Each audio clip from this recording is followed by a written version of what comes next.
हरे कृष्ण। हरे कृष्णा। हरे कृष्ण माता जी, दंडवत प्रणाम। दंडवत प्रणाम माता जी। तो आज के अध्याय का नाम है विश्व रूप संदर्शन योग अर्थात विराट रूप। तो विराट रूप का दर्शन आज हम करने जा रहे हैं। कृपया सभी लोग म्यूट रखेंगे तो बहुत अच्छा होगा। हाँ? अपने अपने माइक पर ध्यान दे। तो विराट रूप दर्शन हम करने जा रहे हैं। अब आप लोगों को याद होगा जब 10वें अध्याय में भगवान ने जो चतुश्लोकी भगवत गीता बताई थी, याद है ना? 8, 9, 10 और 11 नंबर के श्लोक, जिसमें भगवान ने शुरुआत में बताया था अहम सर्वस्य प्रभुः मत्तः सर्वं प्रवर्तते इति मत्वा भजन्ते माम बुधा भाव समन्विता। तो क्या बताया था कि चाहे वो आध्यात्मिक जगत हो चाहे भौतिक जगत हो, जो कुछ भी है वो सभी कुछ मुझी से उद्भूत है। हाँ? और ये जो जानता है वो बुद्धिमान मनुष्य मेरी भक्ति में आता है ना? तो ये और भी आगे श्लोक बताए थे, मच्चित्ता मद्गता प्राणा बोधयंतम परस्परम। एक दूसरे से यही बातें करते हैं और बड़ा संतोष प्राप्त करते हैं भक्त लोग, है ना? बाकी भौतिक बातें नहीं करते वे लोग कि अरे ये कार की कीमत क्या होगी और वो रोड कहाँ पर जाता है, फालतू की बातें नहीं, भौतिक जगत की बातें नहीं। वो मच्चित्ता मद्गता प्राणा बोधयंतम परस्परम, एक दूसरे से यही चर्चा करते हैं। हाँ, मेरी लीलाओं की चर्चा करते हैं और परम संतोष प्राप्त करते हैं। इस प्रकार से वो 4 श्लोकों में बताया था। अंतिम इसमें बताया था कि जो मेरा भक्त है, जो मेरी प्रेमा भक्ति में लगा हुआ है, उसके अंदर मैं उसके हृदय में ज्ञान रूपी दीपक जला करके उसका अज्ञान रूपी अंधकार मैं दूर करता हूँ। यानी भक्त जो बन गया उसको ज्ञान अपने आप दे देते हैं भगवान। उसको अलग से श्रम करने की, अलग से कुछ चेष्टा करने की आवश्यकता ही नहीं रहती। तो कितनी सुंदर बातें बताई है। तो ये 4 श्लोक होने के बाद अर्जुन ने बोला था पिछले अध्याय में कि परम ब्रह्म परम धाम पवित्रम परमम भवान, है ना? तो मान गए थे कि आप ही परम ब्रह्म हो, आप ही परमेश्वर हो, आप ही परम धाम हो जहां पर सभी का गंतव्य होना चाहिए, है ना? तो ये सब बातें अर्जुन पूरी तरह से आश्वस्त हो गए। फिर अब इस अध्याय में भगवान को जब ये विनती करते हैं कि हे प्रभु, आप मुझे आपका आपका विराट रूप दर्शन कराइए, जिसके माध्यम से आपने आप इस भौतिक जगत में प्रविष्ट हुए थे। तब फिर हमारे मन में शंका आती, अरे एक बार तो मान लिया अर्जुन ने कि आप ही परम ब्रह्म, आप ही परम धाम, और फिर अब क्यों ऐसी शंका नहीं उपस्थित कर रहे, लेकिन विनती कर रहे हैं। तो ये क्यों कर रहे हैं? ठीक है, हम देखेंगे और फिर पूरा विराट रूप का भी दर्शन करेंगे। अर्जुन उवाच मदनुग्रहाय परमं गुह्यम अध्यात्म संजितम यत्त्वयोक्तं वचस्तेन मोहोऽयं विगतो मम। अर्जुन ने कहा, आपने जिन अत्यंत गुह्य आध्यात्मिक विषयों का मुझे उपदेश दिया है उसे सुनकर अब मेरा मोह दूर हो गया है। तो अर्जुन का तो मोह पूरा दूर हो गया। हाँ, सारा जो भ्रम था, मैंने क्या करना है क्या नहीं करना है ना, सब कुछ उसका भ्रम दूर हो गया। भगवान ने इतने अच्छे से उनको उपदेश दिया है ना? तो तात्पर्य में श्रीला प्रभुपाद लिखते हैं, अब जहां तक अर्जुन की बात है, उसका कहना है कि उसका मोह दूर हो गया है। इसका अर्थ यह हुआ कि वह कृष्ण को अपना मित्र स्वरूप सामान्य मनुष्य नहीं मानता, अपितु उन्हें प्रत्येक वस्तु का कारण मानता है। सर्व कारण कारणम, है ना? ऐसे मानता है, आश्वस्त हो गया है मन में पूरी तरह से। किंतु अब वह यह सोचता है कि भले ही वह कृष्ण को हर एक वस्तु का कारण मान ले, किंतु दूसरे लोग नहीं मानेंगे। हम जैसे मूढ़ लोग, कलियुगी लोग, हम लोग तो नहीं मानेंगे कि अर्जुन बोल रहा है कि हाँ हाँ हाँ, आप ही परम ब्रह्म, आप ही परम धाम, आप ही सबसे पवित्र, है ना? ये सब कुछ अर्जुन बोल रहा है, लेकिन हम क्यों माने? बोलेंगे ना हम लोग, क्योंकि हम अपने आप को बड़े बुद्धिमान समझते हैं। हाँ, लॉजिक लगाते हैं हर चीज के पीछे, वो जो कि इतना सा भी नहीं है भगवान के चिंतन के लिए पर्याप्त, तो दूर ही दूर, है ना? लेकिन फिर भी हमारा अहंकार जाता नहीं है। तो इसलिए हम तो नहीं मानेंगे। तो अतः इस अध्याय में यह सबों के लिए कृष्ण की अलौकिकता स्थापित करने के लिए कृष्ण से प्रार्थना करते हैं कि वे अपना विराट रूप दिखलाए। तो ये विराट रूप दिखलाने की जो विनती है अर्जुन की, वो एक्चुअली किसके लिए है? उनके स्वयं के लिए नहीं है। हम जैसे भ्रमित मति वाले, अहंकारी, मूढ़, मंदमति, मंद गति और हमेशा विचलित रहने वाले झगड़ालू, ऐसे हम कलयुगी लोगों के लिए है ना। तो देखेंगे, हे कमल नेत्रों वाले, मैंने हर जीवित इकाई की उपस्थिति और गायब होने के बारे में विस्तार से आपसे सुना है, जैसा कि आपके अटूट महिमाओं के माध्यम से महसूस किया गया है। ये सब अर्जुन बोल रहे हैं, हाँ, कि सब इकाइयां अर्थात सारे जीव कैसे उत्पन्न होते हैं, कैसे इस भौतिक जगत में आते हैं, है ना। पराशक्ति, अपराशक्ति, सब कुछ मैंने आपसे विस्तार में जान लिया है। हे पुरुषोत्तम, हे परमेश्वर, यद्यपि आपको मैं अपने समक्ष आपके द्वारा वर्णित आपके वास्तविक रूप में देख रहा हूं, किंतु मैं यह देखने का इच्छुक हूं कि आप इस दृश्य जगत में किस प्रकार प्रविष्ट हुए हैं। मैं आपके उसी रूप का दर्शन करना चाहता हूं। यानी भगवान तो द्विभुज श्याम सुंदर रूप में अपने धाम में नित्य वास करते हैं, और उसी रूप में वे अर्जुन के सामने भी खड़े हैं, है ना। वो उनका नित्य सुंदर श्याम सुंदर ऐसा रूप है। तो अर्जुन उनको देख रहे हैं, लेकिन वो जानने के लिए उत्सुक है कि भौतिक जगत में वो किस प्रकार प्रविष्ट होते हैं। हे प्रभु, हे योगेश्वर, यदि आप सोचते हैं कि मैं आपके विश्व रूप को देखने में समर्थ हो सकता हूं, तो कृपा करके मुझे अपने उस असीम विश्व रूप को दिखलाइए। तो ये अर्जुन की रिक्वेस्ट है कि आप अगर ठीक सोचते हैं, देखिए इसी प्रकार से प्रार्थना करनी चाहिए कि अगर आपको योग्य लगे तो कृपा करके मेरी इतनी आवश्यकता को पूरी करे हे भगवान। ऐसे ही हमने भगवान से प्रार्थना करना चाहिए। ये नहीं कि नहीं भगवान मुझे तो चाहिए, आप कुछ भी करो, मैं देखो मैं 11 दिन का उपवास कर लूंगा, है ना, मैं आपके मंदिर में इतने लाख रुपए का दान दे दूंगा, लेकिन मेरी इच्छा पूरी। ये जिद कभी भी हमने भगवान से नहीं करना चाहिए। और इस प्रकार का लेन देन का व्यवहार जो तो एक्चुअली व्यापार स्वरूप का है, भगवान को पसंद नहीं है ना। तो हमेशा हमने समर्पण की वृत्ति से सारे कार्य करने हैं। और अगर कुछ सकाम इच्छा कुछ है भी हमारे मन में, तब भी बड़े नम्रता पूर्वक हमने भगवान के सामने जाकर ये बोलना चाहिए कि अगर आपको योग्य लगे, अगर आप ठीक समझे, तो ही मेरी इच्छा को पूरी करना। बाकी आप तो सर्वज्ञाता है, आपको भूतकाल, भविष्यकाल, वर्तमान सब कुछ पता है, इसलिए निश्चित रूप से आप तो वही करेंगे जो मेरे लिए श्रेयस्कर है ना। क्योंकि हम सारे जीव तो उनके अंश स्वरूप है। तो इसलिए भगवान हमारा बुरा नहीं करेंगे। हाँ, हमको हमारे कर्मों का फल जरूर मिलेगा। और जब भक्ति में आ जाते हैं तो कर्माणि निर्दहति किंतु च भक्ति भाजा।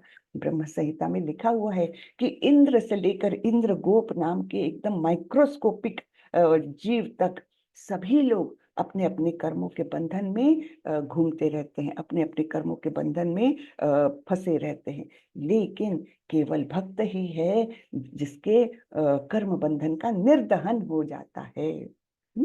कर्माणि निर्दहति किंतु च भक्ति भाजा, गोविंदम आदि पुरुषम तमहम भजामि। तो यहाँ पर पूछ रहे हैं कि कृपा करके मुझे अपना असीम विश्व रूप दिखाइए। तो अर्जुन ने भगवान कृष्ण से विश्व रूप दिखाने के लिए क्यों कहा? हाँ? क्या उनको कृष्ण पर संदेह था कि सच्ची में है भी कि नहीं भगवान ये? हाँ, मैं तो मान रहा हूं, लेकिन वास्तविक भगवान है भी कि नहीं, क्या उनके मन में संदेह था? हाँ, बिल्कुल नहीं था। हाँ, वह खुद को खास मानते थे? नहीं, कि चलो मैं एक आगे जाकर के मैं इतना बड़ा राजा बनने वाला हूँ, चलो मुझे दिखा दो विश्व रूप भी। क्या ऐसे खास मान रहे थे अपने आप को? बिल्कुल भी नहीं। क्या लोगों को समझाने के लिए, जो सोचेंगे कि कृष्ण एक साधारण व्यक्ति है? हाँ, इसीलिए, है ना। नहीं तो लोग मानेंगे कि एक मित्र दूसरी मित्र की बटरिंग कर रहा है, उसकी तारीफ कर रहा है। है ना। अर्जुन और कृष्ण मित्र थे, तो लोग क्या समझेंगे, हाँ एक मित्र दूसरे मित्र की इतनी तारीफ कर रहा है कि उसको एकदम परमेश्वर बोल रहा है, हम क्यों माने। तो इसमें से ये भी रॉन्ग है कि उसने कृष्ण पर संदेह किया, रॉन्ग है। वह खुद को खास मानता था, ये भी रॉन्ग है। लेकिन ये है कि लोगों को समझाने के लिए उन्होंने विनती की कि आप विराट रूप दर्शन कराएंगे, अन्यथा लोग विश्वास नहीं रखेंगे। हम्म। तो अभी कलयुग में तो हम जानते हैं कितने भोंदू बाबा लोग घूमते रहते हैं और एक्चुअली हमको चीट करते हैं हर एक जगह पर, है ना। तो हमने उनसे कैसे ये करना चाहिए, जैसे ये बाबा जी बोलेंगे अगर कि मैं परमेश्वर हूँ, हाँ, तो हमारा रिस्पांस क्या होना चाहिए, अच्छा आप परमेश्वर है तो बहुत अच्छी बात है, मुझे आपका सार्वभौमिक रूप दिखाइए, यानी विराट रूप दिखाइए। हाँ, ऐसे बोलेंगे तो कोई विराट रूप दिखा सकता है, भगवान के अलावा कोई भी नहीं दिखा सकता। तो ऐसे में वो भोंदू बाबा हमको वहां से भाग जाएंगे और मान लेंगे कि नहीं नहीं मैं परमेश्वर नहीं हूँ। तो एक प्रकार से ये जो चीट लोग हैं, जो नकली बाबा जी लोग घूम रहे हैं और अपने आप को परमेश्वर भी बोलते हैं, मैं ही भगवान हूँ बोलते हैं। कैसे क्या भगवान हो जाएंगे, और भगवान को ऐसे प्रोक्लेम करना भी नहीं पड़ता है। है ना। तो सॉरी, गला खराब है। तो ऐसे नकली लोगों से बचने के लिए ये हमको बहुत अच्छा माध्यम देकर गए हैं भगवान।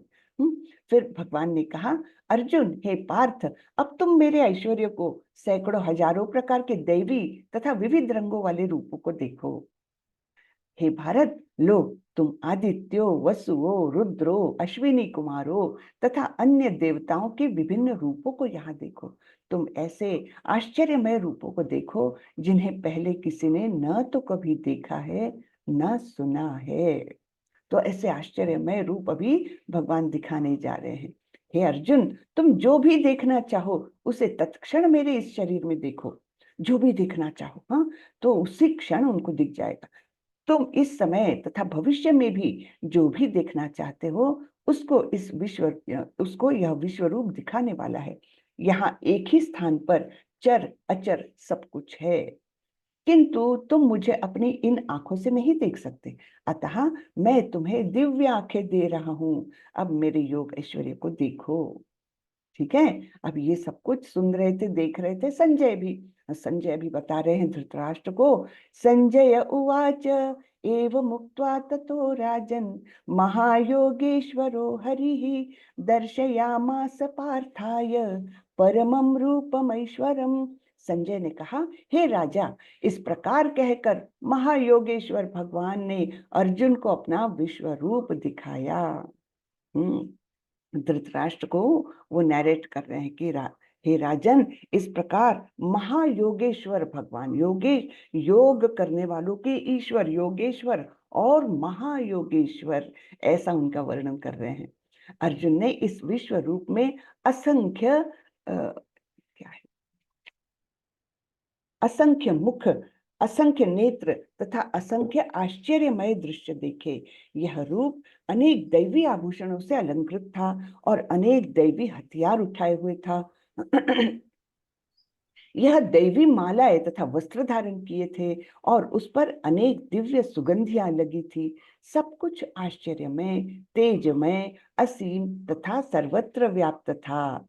तो ऐसा ये भव्य दिव्य रूप, हाँ, जिसके असंख्य मुख, असंख्य नेत्र, असंख्य आश्चर्यमय ऐसे दृश्य भी अर्जुन को देखने मिल रहे हैं। और इधर संजय भी देख रहे हैं, क्योंकि संजय को भी तो दिव्य दृष्टि दी थी व्यास मुनि ने। तो इस प्रकार से वो रूप कैसा था, बहुत सारे अलंकार पहने हुए थे, है ना, और अनेक हथियार थे और अनेक मालाएं धारण की हुई थी। और तो और ये इतना मल्टी डायमेंशनल रूप दिखा रहे हैं भगवान कि उसकी सुगंधी भी एक्सपीरियंस हो रही थी। वो मालाएं पहने थे तो उसकी जो सुगंध थी वो भी अनुभव करने मिल रही थी, संजय को भी और अर्जुन को भी। सब कुछ आश्चर्यमय, तेजमय, असीम तथा सर्वत्र व्याप्त था।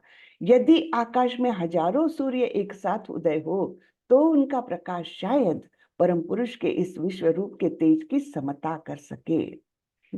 तो जो हम अनुभव करते हैं उसी से हम कुछ नई चीज देखते हैं, तब उसी के साथ हम तुलना करते हैं उसकी ना। तो हमको अनुभव है सूर्य के तेज का, केवल एक सूर्य का तेज ही हमको तो कितना ज्यादा लगता, हम डायरेक्टली देख भी नहीं सकते हैं सूर्य को, है ना। तो इसलिए सबसे तेजस्वी चीज है सूर्य हमारे लिए, तो इसलिए तुलना की जा रही है सूर्य के प्रकाश से ही। लेकिन कितने सूर्य? हजारों सूर्य अगर एक साथ आकाश में आ जाए तो शायद इस परम पुरुष यानी भगवान श्री कृष्ण के तेज की तुलना कर सकता है, शायद वो भी, है ना। हजारों सूर्य का तेज वहां पर दिख रहा था। उस समय अर्जुन भगवान के विश्व रूप में एक ही स्थान पर स्थित हजारों भागों में विभक्त ब्रह्मांड के अनंत अंशों को देख सका। तो ब्रह्मांड के अनंत अंश है ना। हमारे निचले इसमें निचले ब्रह्मांड के निचले भाग में पाताल लोक है ना। उसमें भी 7 स्तर है। कौन से अतल वितल सुतल तलातल रसातल ऐसे करके 7 तल है, यानी हमसे नीचे वाले ग्रहों की सिस्टम, एक ही ग्रह नहीं है, सिस्टम ऑफ प्लैनेट्स ऐसे। और हमारे ऊपर 6 हैं और हम बीच में हैं करीबन, है ना। भूलोक जो है वो हम बीच में हैं, हमारे ऊपर 6 और हमारे नीचे 7, ऐसे ये ब्रह्मांड की निर्मिति है। तो ब्रह्मांड के अलग अलग अंशों को भी अर्जुन वहां पर एक ही स्थान में देख पा रहे थे। तब मोहग्रस्त एवं आश्चर्यचकित रोमांचित हुए अर्जुन ने प्रणाम करने के लिए मस्तक झुकाया और वह हाथ जोड़कर भगवान से प्रार्थना करने लगा। अब ये ऐसा दिव्य स्वरूप जब अर्जुन के सामने है ना, अनेक मुख, अनेक नेत्र, अनेक हाथ, ये सब ऐसा दिव्य स्वरूप जो तेजस्वी है, हजारों सूर्य के समान, और ब्रह्मांडों के सभी भागों को वो दिखा सक रहा है। सभी कुछ एक ही स्थान पर स्थित अर्जुन को दिखाई दे रहा है। तब अर्जुन तो निश्चित रूप से एकदम रोमांचित हो गए। अर्जुन के अलग अलग भाव इस अध्याय में आते हैं, तो यहाँ पर अर्जुन अत्यंत रोमांचित हो गए और हाथ जोड़कर नतमस्तक होकर के भगवान से प्रार्थना करने लगे।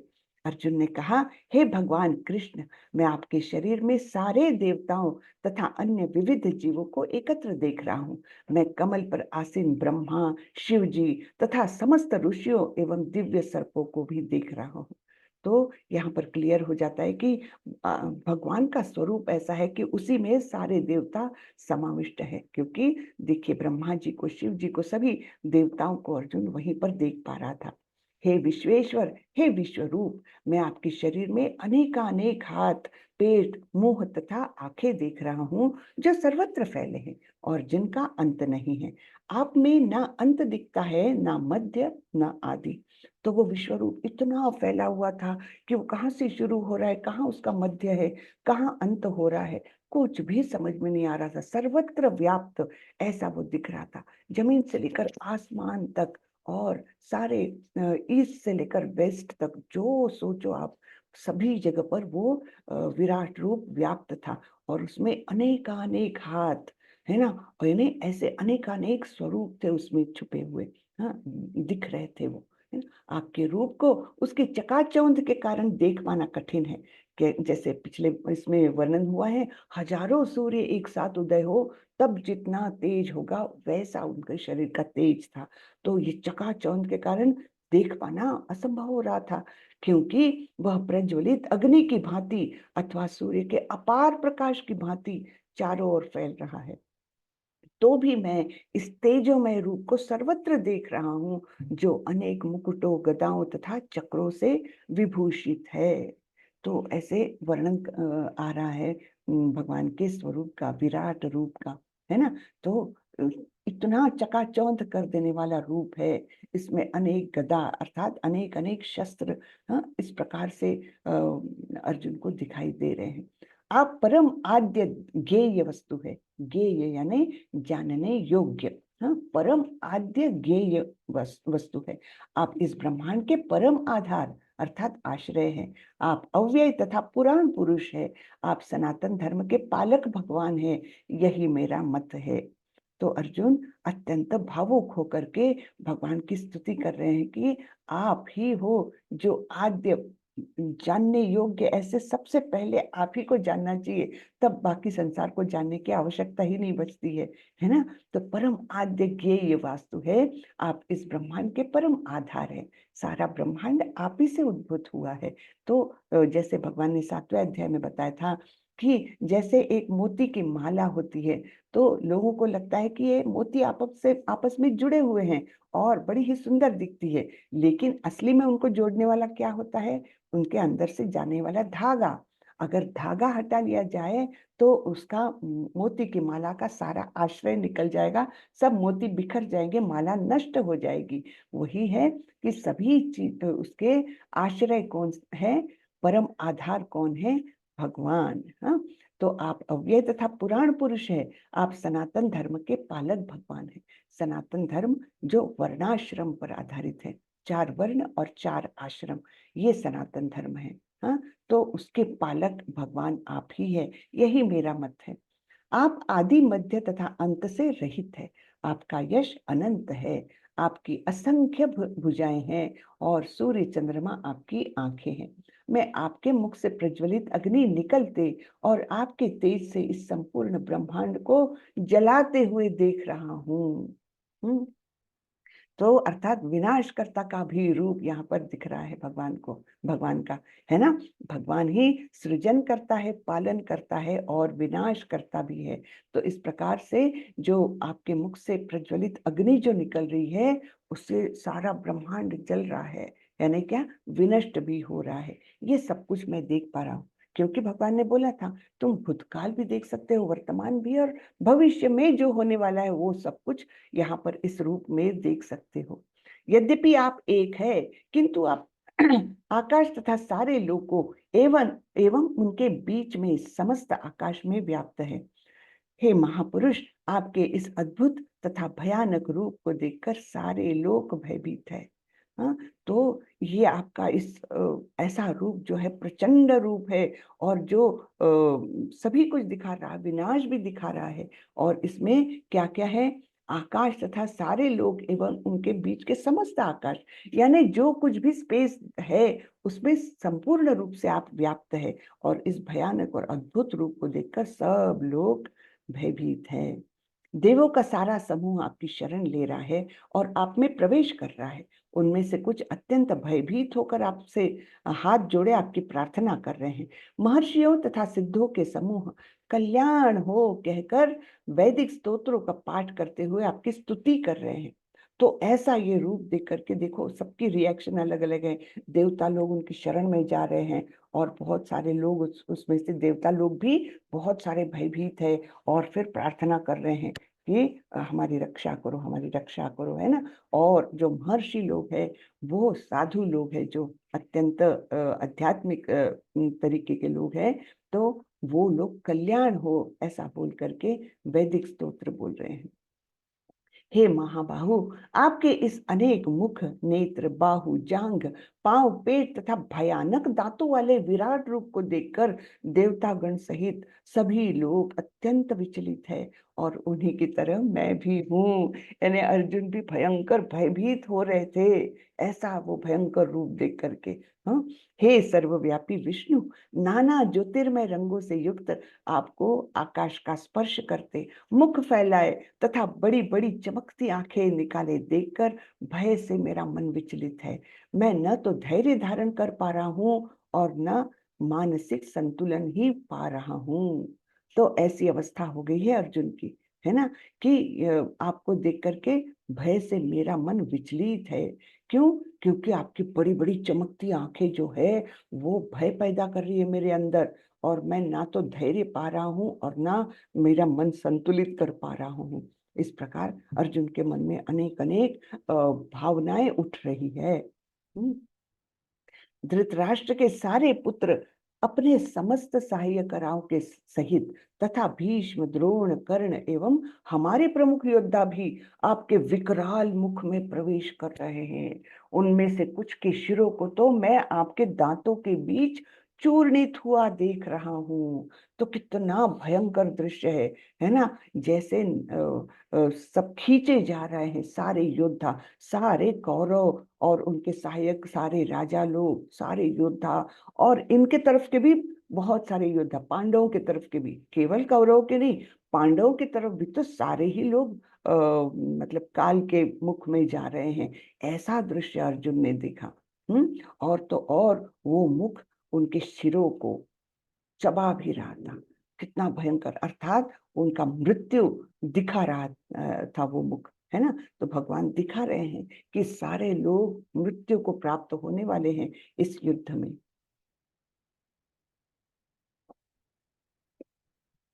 जिस प्रकार नदियों की अनेक तरंगे समुद्र में प्रवेश करती है, उसी प्रकार ये समस्त महान योद्धा भी आपके प्रज्वलित मुखों में प्रवेश कर रहे हैं। यानी समुद्र की ओर कैसे नदियां बहती हुई जाती है ना, वैसे ही ये सारे योद्धा आपके मुंह में एकदम खींचे चले जा रहे हैं, बहते हुए जा रहे हैं, और फिर चूर्णित हो रहे, चूरा हो रहा उनका।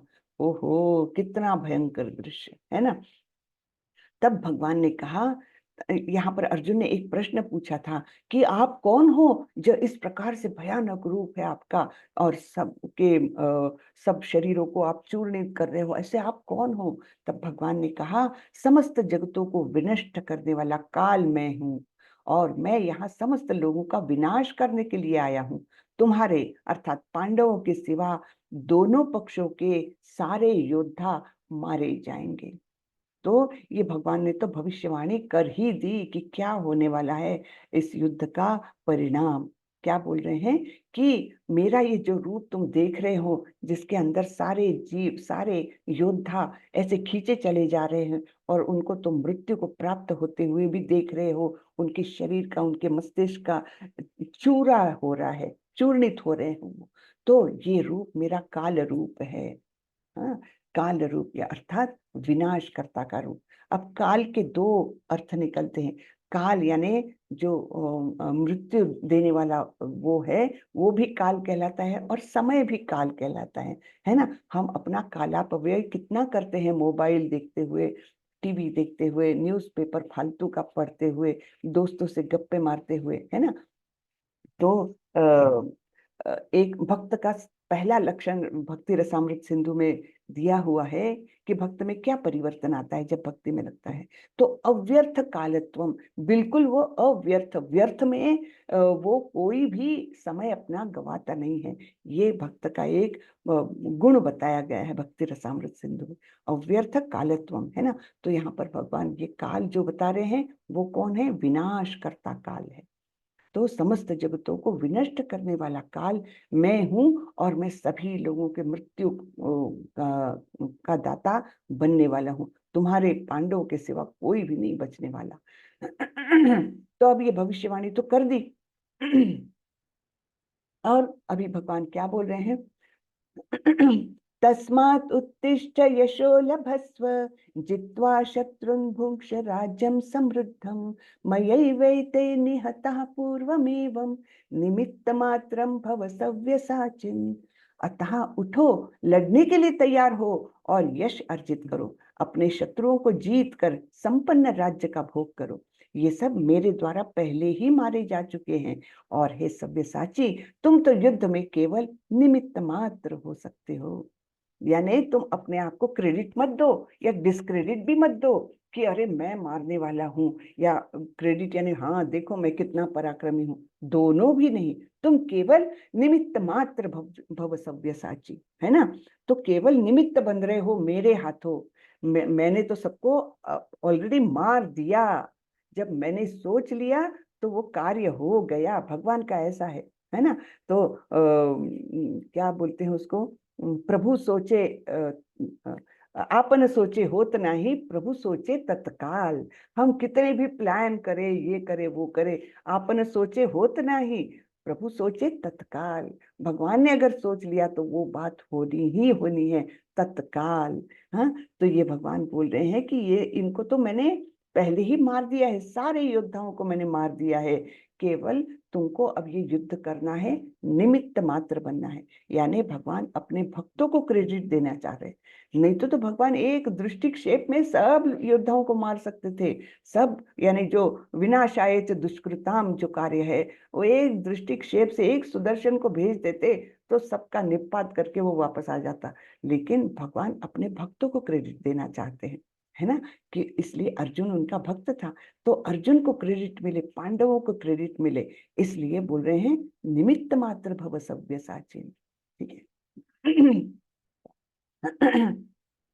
द्रोणञ्च भीष्मञ्च जयद्रथञ्च कर्णन् तथान्यानपि योधवीरान् मया हतास्तवं जहिमा वितिष्ठा युद्धस्व जेतासि रणे सपत्नान्। भगवान इतने कृपालु होते हैं कि वह भक्तों को उसका श्रेय देना चाहते हैं।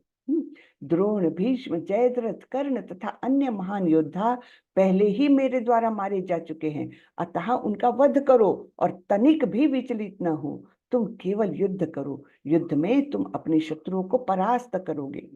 अब इतना ढाढ़स बंधा रहे हैं अर्जुन को, है ना, कि तुम तो केवल निमित्त मात्र हो, तुमको युद्ध जीतना ही जीतना है, क्योंकि मैंने उनको ऑलरेडी मार दिया है।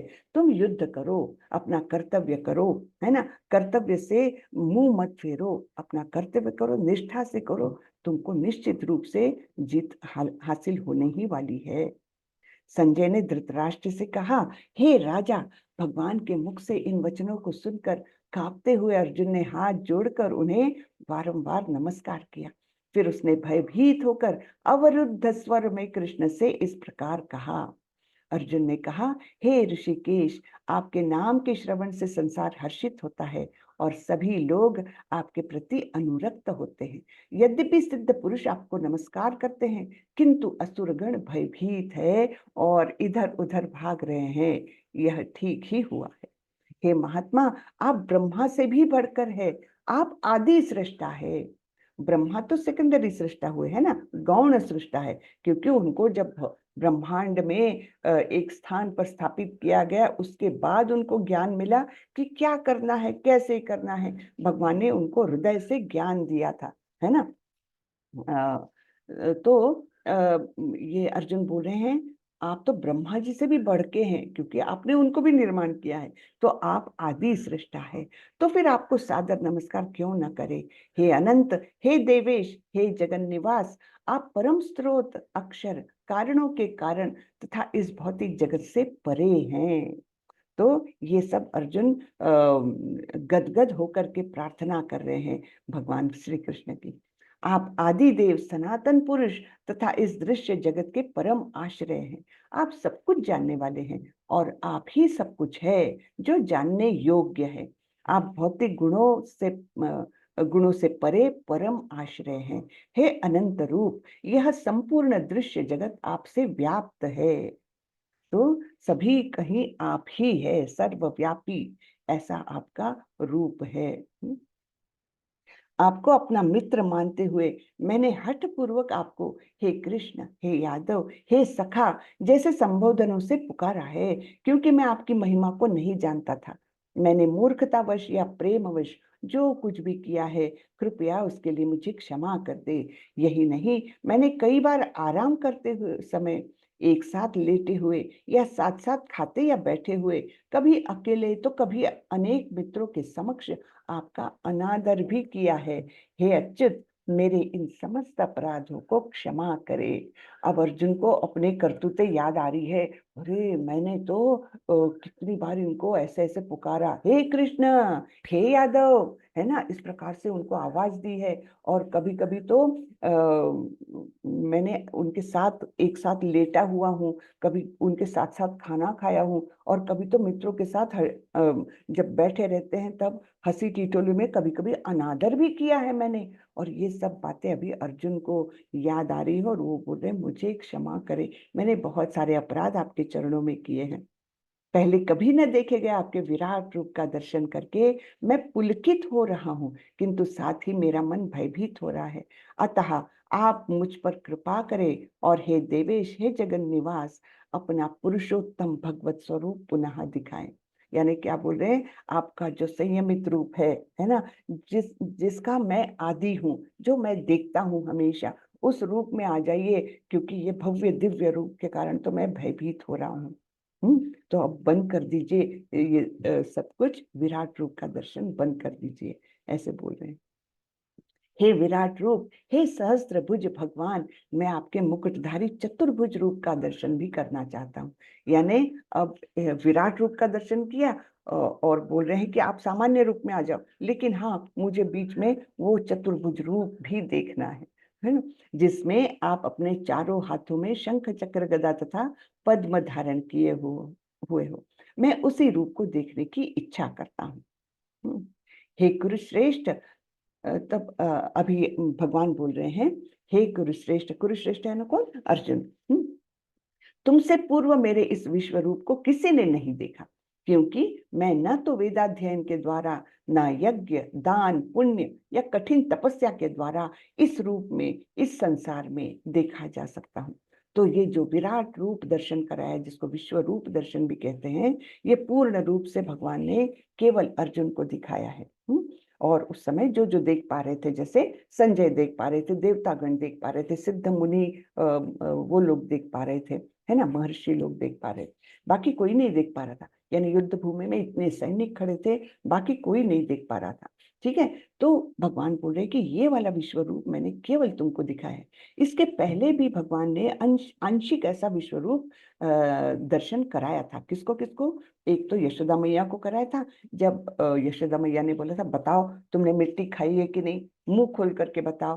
तब जब मुंह खोला था भगवान ने, तो ब्रह्मांडों का दर्शन कराया था अपनी माता को। और माता तो देख करके भयभीत हो गई कि मैं क्या देख रही हूँ। और फिर उनको लगा नहीं नहीं, मुझे कुछ भ्रम हुआ होगा, शायद मेरी तबीयत ठीक नहीं होगी, मुझे कुछ भ्रम हो रहा है।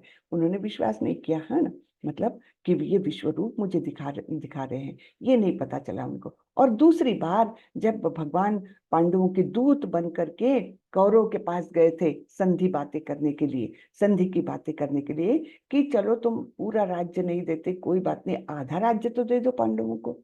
वो भी नहीं माने दुर्योधन। फिर बोले अच्छा, आधा राज्य नहीं, 5 गांव तो दे दो, क्षत्रिय है वो क्या करेंगे, नहीं तो 5 गांव ही, छोटे छोटे 5 गांव ही सही दे दो। तब भी दुर्योधन इतने अहंकारी थे, वो बोले मैं तो सुई की नोक पर आने के लायक जमीन भी इन पांडवों को नहीं दूंगा। और फिर तब मतलब कृष्ण जो थे वो क्रोधित हो गए, तो वो बोले ये योग्य नहीं हो रहा है। तब दुर्योधन ने क्या बोला, अरे इनको बंदी बना लो, अपने सैनिकों को बोला। और ये सब देखकर, एक तो दूत को कभी भी बंदी बना नहीं सकते हैं, लेकिन ये दुर्योधन तो कोई बात भी नहीं मान रहा, और ऊपर से उसका जो अहंकारी स्वभाव था वो इतना बढ़ गया था कि अपने सैनिकों को बोल रहे इनको बंदी बना लो। तब फिर भगवान क्रोधित हो गए थे, और उन्होंने आंशिक अपना विश्व रूप कराया था, दिखाया था उसको, कि देखो अभी तो समझो तुम किससे बात कर रहे हो। लेकिन मूर्ख तो मूर्ख ही रहेंगे, है ना। तो वो सब रूप देख करके तब भीष्म पितामह द्रोणाचार्य ये एकदम भयभीत हो गए, और उन्होंने दुर्योधन को समझाया कि ये तुम क्या करने जा रहे हो, ये स्वयं परमेश्वर है और तुम उनसे इस प्रकार की बातें करते हो। तब भी दुर्योधन नहीं माना, और वो तो मजाक करने लग गया, ये तो कोई जादूगर है, काय का परमेश्वर, ये तो कोई जादूगर है, जादू करके कुछ तो भी भ्रमित करने के लिए ऐसे ऐसे रूप दिखा रहा है। तो इस प्रकार जो मूर्ख होते हैं उनको तो चाहे कुछ भी, भगवान साक्षात उनके सामने खड़े, तब भी उनकी मति वैसी ही रहती है ना। तो इस प्रकार मैं बता रही थी कि विश्व रूप, जो संपूर्ण विश्व रूप है, वो केवल अर्जुन को दिखाया। आंशिक विश्व रूप उसके पहले उन्होंने माता यशोदा को और दुर्योधन को भी दिखाया था। और आगे भगवान क्या बोल रहे हैं, मैं न तो वेदाध्ययन के द्वारा, यानी ज्ञान के द्वारा भी नहीं, यज्ञ के द्वारा भी नहीं, दान पुण्य या तपस्या के द्वारा भी मैं इस रूप में, इस संसार में मैं नहीं देखा जा सकता। हम्म केवल भक्त ही बोल सकता है, भगवान मुझे ये रूप दिखा दो ना। तो भक्त की बात मान लेते हैं, जैसे अर्जुन की बात मानी उन्होंने, है ना। तुम मेरे भयानक रूप को देखकर अत्यंत विचलित एवं मोहित हो गए हो। अब इसे समाप्त करता हूँ। हे मेरे भक्त, तुम समस्त चिंताओं से पुनः मुक्त हो जाओ। तुम शांत चित्त से अब अपना इच्छित रूप देख सकते हो। तो अभी आश्वस्त कर रहे हैं, ठीक है, ज्यादा विचलित मत हो, अब मैं इसे खत्म करता हूँ और तुमको जो चाहिए वो रूप में दिखाने जा रहा हूँ। हाँ, तो ये नारायण स्वरूप चतुर्भुज रूप भगवान का है ना, मुकुटधारी और हाथ में शंख चक्र गदा पद्म लिए हुए, ये नारायण स्वरूप है, चतुर्भुज रूप है। हाँ, तो आध्यात्मिक जगत में दो प्रकार के प्लैनेट्स बताए गए हैं। वैसे तो अनंत प्लैनेट्स है, लेकिन ब्रॉड उसका जो है, एक तो वैकुंठ प्लैनेट्स कहे जाते हैं और दूसरा गोलोक वृंदावन। तो गोलोक वृंदावन में तो भगवान स्वयं अपना नित्य वास उनका वहीं पर है और द्विभुज श्याम सुंदर रूप में उनकी अपने बिल्कुल निकटस्थ पार्षदों के साथ उनकी लीलाएं चलती रहती है। और जो वैकुंठ लोक है ना, वहां पर वे नारायण स्वरूप में रहते हैं।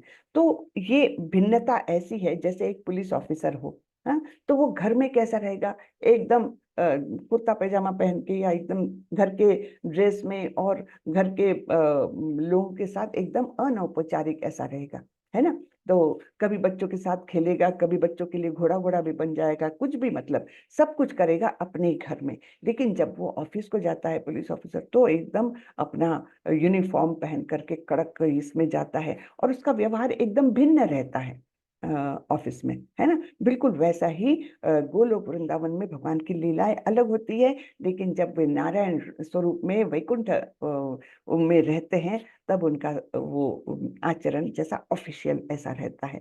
तब उनके सामने सभी लोग नतमस्तक, मतलब वहां पर ये नहीं कि चलो मेरे साथ गाय चराने चलो चलो, इस टाइप का नहीं होता, ऑफिशियल वो हो जाता है एकदम स्ट्रॉन्ग ऐसा। तो ये चतुर्भुज रूप। तो संजय ने धृतराष्ट्र से कहा, अर्जुन से इस प्रकार कहने के बाद भगवान कृष्ण ने अपना असली चतुर्भुज रूप प्रकट किया और अंत में दो भुजाओं वाला रूप प्रदर्शित करके भयभीत अर्जुन को धैर्य बंधाया। तो भगवान ने अर्जुन की सारी इच्छाएं पूर्ण की। पहले तो विराट रूप दर्शन कराया, फिर चतुर्भुज रूप दर्शन कराया और फिर अपने नॉर्मल द्विभुज रूप में आ गए। और इस प्रकार से अर्जुन के जो भयभीत मन हो गया था उसका, उसको उन्होंने ढाढ़स बंधाया। जब अर्जुन ने कृष्ण को उनके आदि रूप में देखा, तो कहा, आदि रूप कौन सा, यही जो श्याम सुंदर रूप है, द्विभुज रूप है।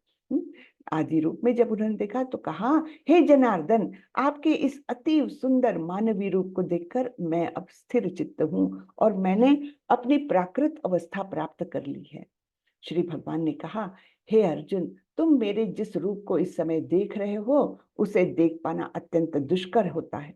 यहाँ तक कि देवता भी इस अत्यंत प्रिय रूप को देखने की ताक में रहते हैं। हाँ, तो कौन सा रूप, द्विभुज रूप। और ये इतना प्रिय है लेकिन उतना ही दुर्लभ है। क्यों? क्योंकि देवता लोग भी नहीं देख सकते मेरे इस द्विभुज रूप को। उनको तो मेरा चतुर्भुज रूप, जब वे सागर में लेटे हुए मेरे क्षीरोदकशाही विष्णु के पास आते हैं कुछ याचना लेकर, तो उनको कौन सा रूप दिखता है, केवल चतुर्भुज रूप ही दिखता है क्या। वैकुंठ प्लैनेट्स में आते हैं कुछ विनती लेकर जो भी, तब भी उनको केवल चतुर्भुज रूप ही दिखता है। द्विभुज रूप तो केवल मेरे भक्तों को दिखता है। हाँ, तो उसको देखने की ताक में ये देवता लोग रहते हैं। तो जब भी भगवान अवतार लेने वाले रहते हैं, तो सारे देवी देवता वहां पर जमा हो जाते हैं। जैसे देवकी के गर्भ से जब भगवान का प्राकट्य होने वाला था, तब सारे देवतागण वहां पर थे, एकदम उत्सुकता से कि भगवान का द्विभुज रूप का दर्शन होगा। तो ये अत्यंत दुर्लभ है। भक्त्या त्वनन्यया शक्य अहम एवं विधोर्जुन ज्ञातुम द्रष्टुम च तत्वेन प्रवेष्टुम च परंतप। हे अर्जुन, केवल अनन्य भक्ति द्वारा मुझे उस रूप में समझा जा सकता है जिस रूप में मैं तुम्हारे समक्ष खड़ा हूं, और इसी प्रकार मेरा साक्षात दर्शन भी किया जा सकता है। केवल इसी विधि से तुम मेरे ज्ञान के रहस्य को पा सकते हो। कितना स्पष्टता से बताया है, भक्त्या त्वनन्यया शक्य, यानी केवल अनन्य भक्ति द्वारा मुझे इस रूप में देखा जा सकता है, बाकी कुछ भी नहीं। आप कितने भी ज्ञानी हो जाओ, आप कितने भी कर्मयोगी हो जाओ, आप कितने भी योगी हो जाओ, अष्टांग योगी या ऐसे कुछ भी हो जाओ, आपको ये रूप का दर्शन केवल अनन्य भक्ति के द्वारा ही प्राप्त हो सकता है। तो इसलिए जब भगवान बार बार इसलिए कहते हैं कि भक्ति ही सर्वोत्कृष्ट है, सबसे बुद्धिमान लोग इसे अपनाते हैं। तो केवल इसी विधि से तुम मेरे ज्ञान के रहस्य को पा सकते। तो भक्ति जब कर ली तो ज्ञान का रहस्य अपने आप तुम्हारे हृदय में आ जाता है। अब ये आखिरी श्लोक आ रहा है, बहुत सुंदर श्लोक है। मत कर्म कृन् मत परमो मद भक्ता संग वर्जितः निर्वैरः सर्वभूतेषु यस्य मामेति पांडव। हे अर्जुन, जो व्यक्ति सकाम कर्मों तथा मनोधर्म के कल्मश से मुक्त होकर मेरी शुद्ध भक्ति में तत्पर रहता है, जो मेरे लिए ही कर्म करता है, जो मुझे ही जीवन लक्ष्य समझता है और जो प्रत्येक जीव से मैत्री भाव रखता है, वह निश्चय ही मुझे प्राप्त करता है। तो क्या क्या बताया है? सकाम कर्म और मनोधर्म के कल्मश से मुक्त, यानी क्या? सकाम कर्म, कुछ भौतिक इच्छाएं, भौतिक कार्य, हाँ, इनसे मुक्त होना है। और मनोधर्म के कल्मश, हाँ, मनोधर्म के कल्मश, काम क्रोध लोभ मोह मद मत्सर, है ना, ये किसी भी प्रकार की आसक्ति, ये सबसे मुक्त होकर, ये सब कुछ अनर्थ हमसे हट जाए, तब हम मुक्त हो जाएंगे सारे कल्मशों से। फिर मेरी शुद्ध भक्ति में तत्पर रहता है। शुद्ध भक्ति है ना, यानी क्या? संपूर्णतः समर्पण की वृत्ति से हर कार्य करना है, भगवान की दिव्य भक्तिमय सेवा करना है ना। तो इस प्रकार से भक्ति में तत्पर रहता है, जो मेरे लिए ही कर्म करता है, अर्थात जो भी करेगा वो मेरे लिए ही करेगा। अरे, हरे कृष्ण प्रभु जी, हरे कृष्ण प्रभु जी, दंडवत प्रणाम। खत्म कर लीजिए माता जी, 2 लाइन। जी जी जी प्रभु, हरे कृष्ण, दंडवत प्रणाम प्रभु जी। एक मिनट में इतना खत्म करती हूँ। तो ऐसा भक्त जो मेरी शुद्ध भक्ति में तत्पर रहता है, जो मेरे लिए ही कर्म करता है, जो मुझे ही जीवन लक्ष्य समझता है। हमने बार बार देखा है कि मानव जीवन जो अमूल्य है हमारे लिए, है ना, सारी योनियों में घूम घूम कर आए हैं और अब जब मनुष्य जन्म मिला है, ये अत्यंत अमूल्य है। और ये हमारा जीवन लक्ष्य क्या निर्धारित करना चाहिए हमने? कि हमको भगवत धाम जाना है, भगवत प्राप्ति करना है, भगवान की भक्ति करना है। ये हमारा जीवन लक्ष्य होना चाहिए। अन्यथा तो जैसे पशुओं में और हम में क्या अंतर रहा, है ना, मैंने बताया था आप लोगों को, आहार निद्रा भय मैथुनंच सामान्य एतत् पशु भी नराणा। पशुओं में और मनुष्य में फिर अंतर क्या है? धर्मो ही एको अधिको विशेषो, केवल धर्म का पालन करना, ये एक ही अधिक बात है जो पशुओं से मनुष्य को भिन्न करती है ना। तो हमारा जीवन लक्ष्य क्या है, होना चाहिए? भगवत प्राप्ति। तो ये मुझे ही जीवन लक्ष्य समझता है और प्रत्येक जीव से मैत्री भाव रखता है। कैसे क्या? क्योंकि वो समझता है कि हर जीव के अंदर परमात्मा स्थित है, हर जीव को निर्माण किया है भगवान ने ही, और जैसा मैं भगवान का एक बालक हूँ वैसे ही सारे ही जीव है। तो इस प्रकार से मैत्री भाव है उसके मन में, तो वो निश्चय ही मुझे प्राप्त करता है। हरे कृष्ण। आज हमारा बहुत बहुत भाग्य है, हमारे साथ नाम निष्ठा दास प्रभु जी जुड़े हुए हैं। हरे कृष्ण प्रभु जी, दंडवत प्रणाम। हरे कृष्ण माता जी, हरे कृष्ण। आपको होस्ट बना दीजिए। दंडवत प्रणाम। जी प्रभु जी। हरे कृष्ण प्रभु जी, दंडवत प्रणाम। होस्ट। प्रभु जी, जी दंडवत आपको प्रणाम। होस्ट, जी जी आपको होस्ट बनाती हूँ। हरे कृष्णा, दंडवत प्रणाम प्रभु जी। हरे कृष्ण, हरे कृष्ण। हरे कृष्ण प्रभु जी, दंडवत प्रणाम। हरे कृष्ण, हरे कृष्ण प्रभु जी, दंडवत प्रणाम। हरे कृष्ण प्रभु जी, दंडवत प्रणाम। हरे कृष्ण प्रभु जी। हरे कृष्णा।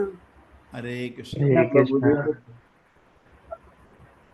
एक मिनट है प्रभु जी, थोड़ा सा ढूंढ रही हूँ। दंडवत प्रणाम। यस, अब आप। हरे कृष्ण। मैं मोबाइल हरे से कृष्ण, हरे जी कृष्ण, कृष्ण कृष्ण हरे हरे, हरे राम हरे कृष्ण। राम राम हरे हरे, हरे कृष्ण हरे कृष्ण, कृष्णा। हरे राम राम राम हरे। हरे कृष्णा, दंडवत प्रणाम। जी प्रभु जी। ओके ओके, हरे कृष्ण। ठीक है। मैं तो भाई 2 मिनट आप लोगों का समय बर्बाद करने आया हूँ। बर्बाद नहीं प्रभु जी, आपके दर्शन हुए, आपकी बातें सुनेंगे। हरे कृष्ण। नहीं, हम मंदिर में बुलाना चाह रहे थे सबको, तो मैंने सोचा अच्छा अवसर ले लेते हैं अभी नहीं प्रभु जी, आओ भाग्य हमारे की आज एकादशी के दिन आपके दर्शन हुए हैं।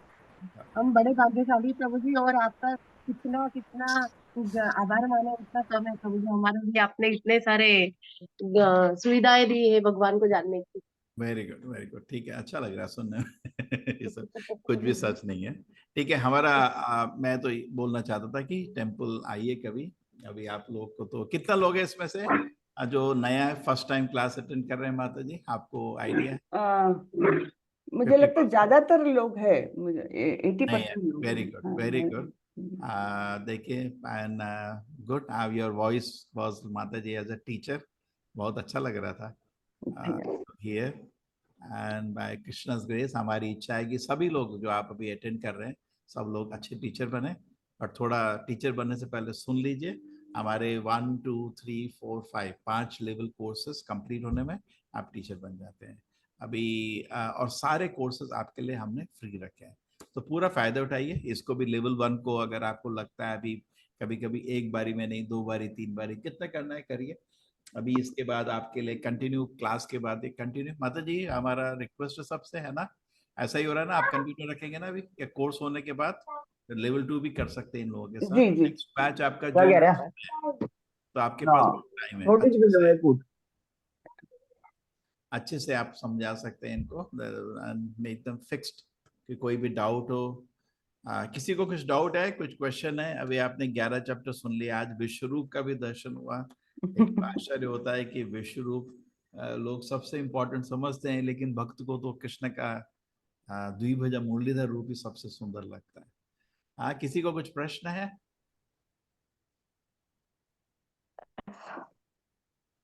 जी प्रभु जी। हाँ, सब क्लियर है? मुझे आदि दैविक आदि भौतिक ये जानना था, और मुक्ति सारूप्य सायुज्य सालोक्य उस बारे में ठीक है, जानना था प्रभु ठीक जी। है, ये तो कठिन कठिन शब्द है भाई। और जैसे केमिस्ट्री पढ़ते हैं तो बड़े बड़े कठिन कठिन शब्द, आदि देव, आदि भौतिक, आध्यात्मिक, ये कठिन कठिन शब्द हैं। आध्यात्मिक मतलब हमारे जो तरह तरह से चीजें डिस्कस होता है, जब कष्ट के बारे में डिस्कस होता है तो आध्यात्मिक हमारे जो अपना ही मन और शरीर हमको दर्द देता है। आदि भौतिक दूसरे लोग हमको दर्द देते हैं। आदि दैविक ये प्रकृति हमको तंग करती है। तो भौतिक जगत में हमारा ये, हम जैसे मछली को पानी से बाहर रख दोगे ना, तड़पती रहती ना, फट फट फट फट फट फट, हम भी आदि आध्यात्मिक आदि भौतिक आदि, ये इन सब चीजों से कंटिन्यूअसली तड़पते रहते हैं, है ना, ये हमारा। लेकिन जब आप भगवान का सेवा शुरू करते हैं तो आपको सारे इस दर्दों से धर्म प्रोजित कहत्वत्र परमो निर्मसराणाम सदाम वेद महासत्य शिवदम तापत्रयो, ये तीन जो चीज है तापत्रय, उन्मूलनम, जड़ से आपकी चिंता खत्म हो। इसलिए जो भक्ति भगवान ने जिसको स्वीकार किया है, उसका पहला लक्षण होता है उसको शांति मिल जाती है, उसको चिंताएं से मुक्त हो जाता है। नहीं तो सभी लोग चिंता से मर रहे हैं, है ना। और भक्ति की शुरुआत मतलब चिंता खत्म, और चिंता शुरू हो गई तो मतलब भक्ति बंद हो गई। भक्त को चिंता नहीं होना चाहिए, खुश रहना, ठीक है। तो माता जी आध्यात्मिक आदि भौतिक ये आपका क्लियर हो गया, तो बड़े कठिन कठिन शब्द है। ये मुक्ति प्रभु जी सालोक्य सारूप्य देखिए जनरली सायुज्य। हाँ, जनरली लोग दुनिया में दर्द से मुक्त होने के लिए, तो जनरली लोग शुरू में ऐसा सोचते हैं कि शरीर से बहुत दर्द हो रहा था, तो मुक्ति में शरीर नहीं होना चाहिए। जितने रिश्तेदार हैं सब मतलब फायदे, अपना मुनाफा ही देखते हैं, मेरे को कोई रिश्ते भी नहीं चाहिए। तो लोग जैसे जेल में तंग होते हैं ना, तो जेल के ऊपर जाके जेल की दीवारें बैठ जाते हैं, बाहर शहर में नहीं जा सकते, बिकॉज वहां पे तो राजा को सेवा करना पड़ेगा, राजा के नियम पालन करना पड़ेगा, उसमें उनको इंटरेस्ट नहीं है।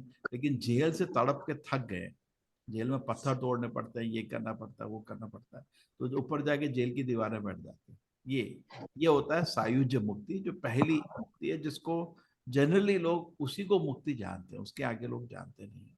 लेकिन शहर में जाना मतलब आपको तो राजा को स्वीकार करना पड़ेगा, वो है वैकुंठ धाम। तो सायुज्य मुक्ति में आप वैकुंठ धाम के अंदर से भगवान की सेवा करने नहीं जाते, लेकिन ये दुनिया से, दुनिया के दर्द से, दर्द, जन्म मृत्यु जरा व्याधि के दर्द से मुक्त होने का प्रयास करें, उसको सायुज्य मुक्ति बोलते हैं।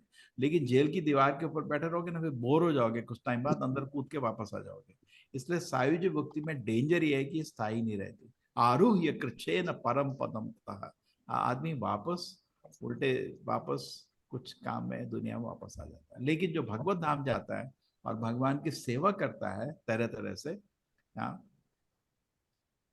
आपके सायुज्य सालोक्य, सेम भगवान के लोग, सामीप्य भगवान के बिल्कुल निकट, सारूप्य उन्हीं के जैसा रूप, साश्री उन्हीं के जैसा ऐश्वर्य, ये भगवान भक्तों को देते हैं। जो चार ये सायुज्य तो खाली इवन दानव को जो भगवान मारते हैं उनको भी देते हैं, तो उसमें इतना स्पेशल नहीं है। भक्त लोग सायुज्य को नहीं स्वीकार करते, उसमें भगवान की सेवा नहीं है।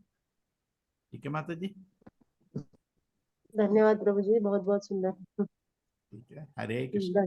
दंडवत प्रणाम आपको। हरे कृष्ण। हरे कृष्ण। प्रभु जी हरे कृष्णा, दंडवत प्रणाम आपको। प्रभु जी मुझे दो सवाल थे। एक तो ये कि जैसे पूरा दिव्य रूप दिखाने के बाद भगवान ने अर्जुन को बोला कि तुम उठो, लड़ो और यश को या कीर्ति को प्राप्त करो। तो इसमें भी एक कर्मा के साथ में भगवान बोल रहे हैं कि तुम बिकॉज नहीं, देखिए कृष्ण के जो इंस्ट्रक्शन अर्जुन को है, अर्जुन एक क्षत्रिय है ना, जी जी इस हिसाब से, ठीक है। अर्जुन तो सिद्ध पुरुष है, जी करेक्ट। इसलिए अर्जुन, कृष्ण बोलते हैं ना अर्जुन को, अर्जुन जब तू युद्ध छोड़ के जाएगा तो दुर्योधन और कर्ण तो जोर से हंसेंगे, ये डरपोक भग गया है ना, तो तू सह नहीं पाएगा उसको। तो उसको ना 360 डिग्री से कृष्ण ने कॉर्नर कर दिया था, कहीं से बच के ना भागे।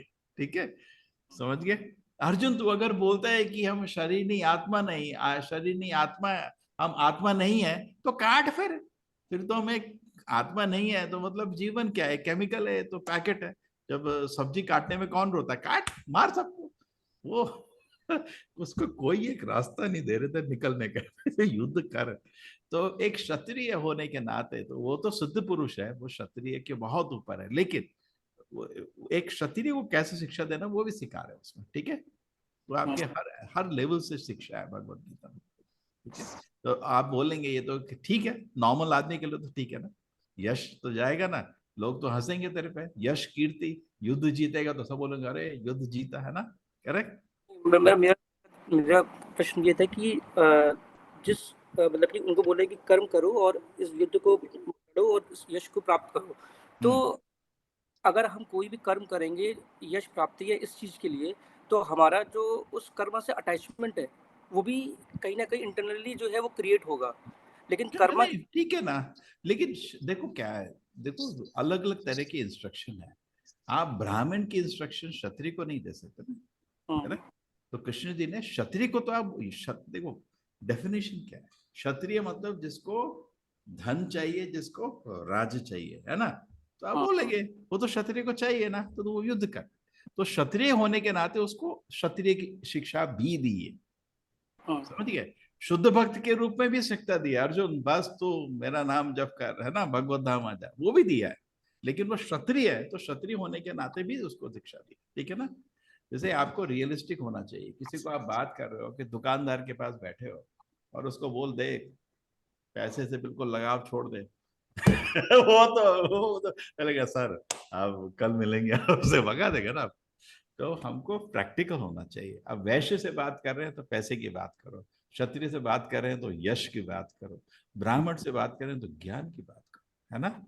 और शूद्र से बात कर रहे हैं तो सोने की बात करो। कहाँ जाके सोना है, उधर सोएंगे, क्या मजा आएगा, सो जाएंगे आज। है ना। तो इसलिए क्योंकि अर्जुन क्षत्रिय है, आप क्षत्रिय के हिसाब से भी शिक्षा दी, वो वही नहीं शिक्षा दी है। अर्जुन का प्लेटफॉर्म बहुत ऊपर है, वो गलती भी नहीं करना, अर्जुन पे अपमान करने में नरक चले जाओगे। अर्जुन का वो भगवान का शुद्ध भक्त है, जैसे हनुमान का कोई भी डाउट नहीं करता ना, संशय नहीं, अर्जुन को भी कभी संशय नहीं करना, भगवान का महान भक्त है। लेकिन क्योंकि वो क्षत्रिय के रूप में है, इसलिए कृष्ण उसको क्षत्रिय का भी ज्ञान देते हैं। ठीक है, क्योंकि देखिए ना, अर्जुन तो मानता हूँ आप भी समझते हैं कि अर्जुन महान भक्त है, तो फिर क्यों दिया, क्योंकि क्षत्रिय के रूप में बैठा है, तो वो एक हम्बल रूप में बैठा है। मैं तो भाई कृष्ण जी, अगर ये सब लोग मर गए ना, फिर राज्य किसको दिखाएगा, ये उसी का प्रश्न है। जैसे आपको घर में अच्छा घर बनाते हैं, बताओ होता है नहीं, उसके बाद अपने रिश्तेदारों को, दोस्त को बुला के देखते कितना अच्छा घर बना, होता है ना हृदय में इच्छा, ठीक है ना। तो हम तो अर्जुन भी क्षत्रिय है, तो कृष्ण क्षत्रिय होने के नाते बोल रहे हैं, लेकिन वो जानते हैं हृदय में ये तो मेरा शुद्ध भक्त है। एक्चुअली अर्जुन को तो खाली एक लाइन सुननी थी, कह रहे मेरे को युद्ध चाहिए।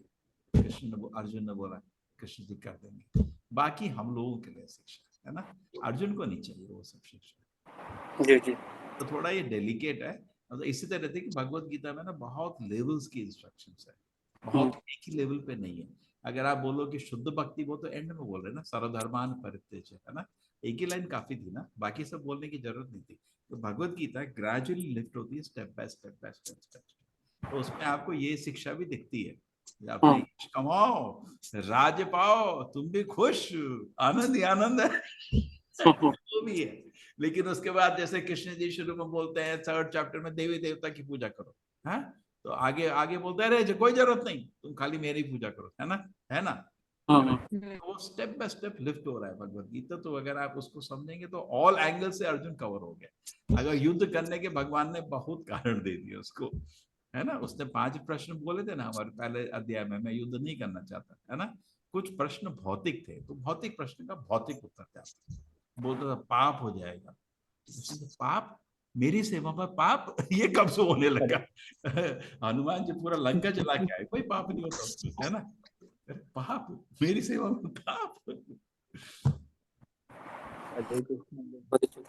हरे कृष्णा। ठीक है, ठीक है प्रभु जी। तो भगवत गीता के अलग अलग लेवल के इंस्ट्रक्शन है। कुछ जो इंस्ट्रक्शन है वो हमारे कर्म के अनुसार के इंस्ट्रक्शन हैं, ठीक है। लेकिन हम जो भक्त लोग हैं इसलिए पूरी गीता को पढ़ना पड़ता है। प्रभुपाद जी सारे तात्पर्य शुद्ध भक्ति के देते हैं, सारे तात्पर्य, इसलिए आपको कभी कभी पता नहीं चलता। लेकिन आप ट्रांसलेशन देखेंगे तो आपको दिख जाएगा ये तो लिफ्ट हो रहा है, ग्रेजुअली लिफ्ट होता है। धन्यवाद। हरे कृष्ण। ठीक है, अब संशय क्लियर है, ठीक है, ओके, एटलीस्ट प्रयास किया। बाकी हरे कृष्णा प्रभु जी। हरे कृष्णा। वीना जी हरे कृष्ण। हाँ जी, हरे कृष्णा प्रभु जी, दंडवत प्रणाम। प्रभु जी, मेरा सवाल है कि विष्णु बड़े हैं या फिर भगवान कृष्ण बड़े हैं? ठीक है ना, इस दुनिया में हम तो सबको कंपेयर करते रहते हैं, मेरे नीचे है वो, मेरे ऊपर है वो, है ना, ऐसा सोचते रहते हैं ना। भगवत धाम में ऐसा कोई नहीं सोचता। दास दासा अनुदास, दासा अनुदास, दासा अनुदास, सब भक्तों के दासों के दास बनना चाहते हैं। तो ये हमारा कैलकुलेशन उधर नहीं ले जाएगा। और देखिए उधर मूलतः अद्वैत अद्वैत तत्व इस दुनिया में हम बोला गया था कि हमारा भगवान है क्या, वो तो गलत है। भगवान महान है, हम उनके छोटे से एक दास है। लेकिन विष्णु तत्व में अद्वैत होता है। अद्वैत अच्युतम अनादि अनंत रूप, कोई फर्क नहीं है। विष्णु और कृष्ण एक ही व्यक्ति है, हाँ? लेकिन कृष्ण के रूप में बहुत ही भगवान नटखट हो जाते हैं। जैसे विष्णु को आपको भगवत धाम है चतुर्भुज रूप को माता जी बता रहे थे नारायण बोलते हैं, इस दुनिया में विष्णु, ठीक है। तो द नारायण रूप में भगवान वैकुंठ धाम में है, तो ध्यान रखिए कमी करूँ क्या?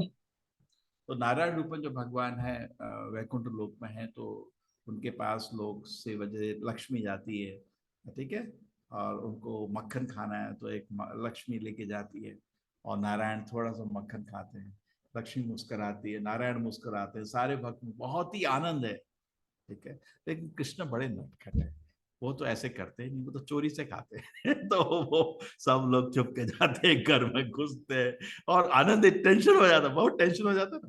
तो सिमिलरली नारायण जी लक्ष्मी को मिलने जाते हैं और उनको हार पहनाते हैं, आनंद आनंद आनंद। लेकिन सेम कृष्ण जी नारायण है और राधा रानी लक्ष्मी है, वो ऐसे नहीं, वो छुप के जाते हैं, बहुत तमाशा बन जाता है। तो ये आपकी ये भगवान नटखट रूप भगवान का कृष्ण क्या है। दूसरा चीज, कृष्ण के रूप में हम भूल जाते हैं कि वो भगवान भुला देते। माँ यशोदा को कभी मालूम नहीं था कृष्ण जी भगवान है, भुला दिया था। ठीक है, सारे भक्तों को, गोपाल लोग जब कृष्ण जी बड़े दानव को मारते थे तो कृष्ण जी बोलते थे कि उनके गोपाल लोग बोलते थे मैं तुमसे ज्यादा शक्तिशाली, तुमने बकासुर को मारा लेकिन मैं तुमको डिफीट कर दूंगा। और फिर उनके बीच कुश्ती होती थी और कृष्ण जानबूझ के हार जाते थे। क्या करते थे, जानबूझ के हार जाते थे, क्यों? आनंद के लिए, ठीक है ना उनको। तो ये कभी वो ये नहीं सोचते मैं कृष्ण से कमजोर हूं, कभी नहीं, ठीक है। तो ये योग माया का प्रभाव है। माँ यशोदा तो डंडी लेके कृष्ण के पीछे भागती है कि तुम बहुत नटखट हो गए, बहुत तंग कर रहे हो, है ना। तो ये सब लीलामय, क्योंकि जब ऐश्वर्य भाव निकल जाता है तो फिर जो भय, जैसे आपको पता चला कि आपका दोस्त जो है दुनिया का सबसे बड़ा सेठ है, आप दोस्ती निकल जाएगी, आप डर जाओगे उससे, है ना। तो इसीलिए भगवान भक्तों को तो कृष्ण के रूप में लीला बहुत ही स्वीट हो जाती है, बहुत स्वीट नटखट लीला है। और भगवान का क्या कहते हैं, 4 चीज जो है वो यूनिक है, जो भगवान कृष्ण के रूप में दिखाते हैं लेकिन नारायण के रूप में नहीं दिखाते हैं। एक तो बांसुरी, कृष्ण जी कोई हथियार नहीं उठाते, जब हथियार भी उठाए उन्होंने नहीं उठाए, उनके अंदर से नारायण ने मारे, वो तो खाली बांसुरी बजाते हैं। कौन बांसुरी बजाएगा जिसको कुछ काम नहीं है ना, सारा काम दे दिया सबको, अपना बेटा बांसुरी बजा रहे। ठीक है, एक चीज। दूसरा चीज कृष्ण जी का रूप, वेणु माधुर्य, सेकंड थिंग इज रूप माधुर्य, बहुत सुंदर रूप है, वो नारायण से भी आगे ज्यादा सुंदर है। तीसरा चीज उनकी लीला, ये जो भगवान की लीला मैंने बताया, बहुत आनंद है उसमें। इतना कृष्ण की लीला महीनों लोग डिस्कस करते रहते हैं। भागवत में कृष्ण की लीला 90 चैप्टर में डिस्कस हुई है। बाकी जितने अवतार उनकी लीला 3-4 चैप्टर, 1 चैप्टर, 2 चैप्टर, 90 चैप्टर, इतना बहुत ही स्वीट लीला है। ठीक है। और आपका भक्त माधुर्य, उनके ये लीला हैंडल करने के लिए भक्ति बहुत एडवांस है। तो इस रूप में ये विष्णु कृष्ण एक ही व्यक्ति है, लेकिन थोड़ा एक प्लेफुल फॉर्म है। ठीक है, ओके माता जी। नीचे ऊपर नहीं देखिए, इस दुनिया में देखते हैं नीचे, जो व्यक्ति सेम है। जैसे कोई ऑफिस में आपके पिताजी को जाओगे, जैसे कोर्ट में, तो आपको बोलना पड़ेगा माय लॉर्ड, माय लॉर्ड, आप नहीं बोल सकते पापा उधर माय लॉर्ड, माय लॉर्ड थोड़ा। लेकिन घर में आप खेल सकते हो, कभी भी, कभी डांट में नहीं आया, ऐसा नहीं करने का, हम नहीं करने वाले ऐसा। जो कोर्ट में नहीं बोल सकते, आपको पनिशमेंट मिल जाएगा। ओके माता जी, इज इट क्लियर? हरे कृष्णा प्रभु जी, दंडवत प्रणाम। प्रभु जी, मैं ये जानना चाहता हूँ कि आनंद क्या है? आनंद देखो आत्मा का होता है, शरीर को सुख मिलता है, मन को शांति, आनंद आत्मा का सुख होता है। कोई एटम या मसल या बोन कभी आनंद नहीं प्राप्त कर सकती, है ना। ये बहुत बड़ा एनालिसिस में, साइकोलॉजी में बहुत मूर्खता हो रही है अभी साइंस में। वो आत्मा को शरीर से अलग नहीं कर पा रहे, है ना। शरीर को सुख चाहिए, इतना अच्छा चेयर मिल जाए, थोड़ा कुछ, थोड़ा शरीर को सुख चाहिए, मन को शांति चाहिए, है ना। बहुत लोग आध्यात्मिक प्रगति में पहले शांति चाहते, थोड़ा इतना मन तड़प रहा है, चिंताओं से ग्रस्त है, थोड़ा शांति मिल जाए, उसलिए भी आते हैं लोग, है ना। जनरली इस कोर्स में लोग आनंद के लिए थोड़ी आते हैं, शांति के लिए आते हैं। लेकिन जैसे हरि नाम का जाप करते हो तो आत्मा को आनंद मिलता है। आप भगवत गीता पढ़ रहे हैं, भागवत पढ़ रहे हैं, है ना, आत्मा को आनंद मिल रहा है।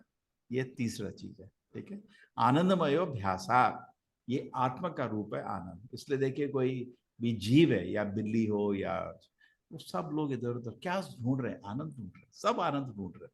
लेकिन मनुष्य जीवन में ही असली आनंद प्राप्त हो सकता है। बाकी जीवन में थोड़ा आपको शरीर का सुख मिलता है, बस आनंद का अनुभव मनुष्य के जीवन में। ठीक है, लेकिन लोगों को आनंद मालूम नहीं है, दारू पी के सोचते आनंद है। सच है ना।